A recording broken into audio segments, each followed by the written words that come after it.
Ang aking ulam guys ay prawn na galing sa Marriott Hotel. Kasi lumabas sila dahil anniversary nila. Yan. Tapos yung aking mga niluto kanina. At may gulay din na tinapaw. Yan. Galing din to sa hotel. Awan ko bakit may gulay doon sa hotel. Hindi naman hotel na ano yun. Kumbaga restaurant. Kumain sila sa restaurant. Kain tayo. Hindi masarap yung anong gulay.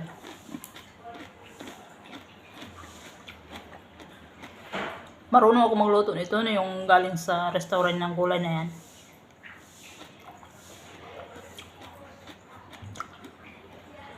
Sabi ni Pedro, imposible daw magawa ko tong prawn na katulad nito na galing sa restaurant. Sabi ko, i-restaurant yun. Hindi naman restaurant yung kusina ko eh. Tuyo lang ang ingredients ko sa kusina at saka asin. Paipag din, no? Imposible daw na magaya ko yung luto niyan. Magaya ko ba yung galing sa restaurant niyan? Wala talaga siyang ano eh. Ako na, lumipad yata isip nun. Sarap siya guys.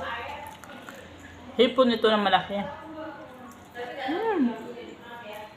Sarap. Tapos meron mga maliliit ito. Yung powder.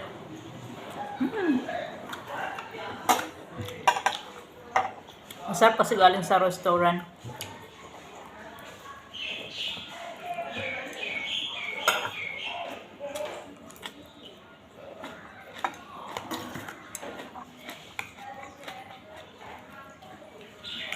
Wala tayong diet ngayon.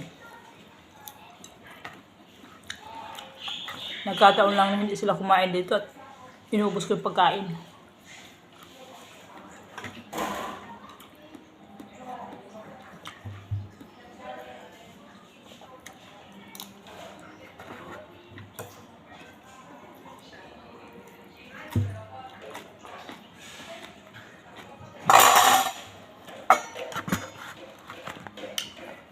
Wala pala akong chili. Sarap siya. Harina siguro to.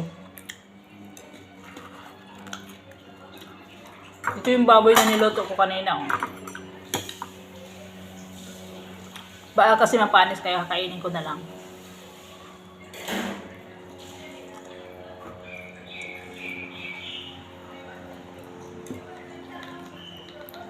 Kasi mayroon siyang sibuyas.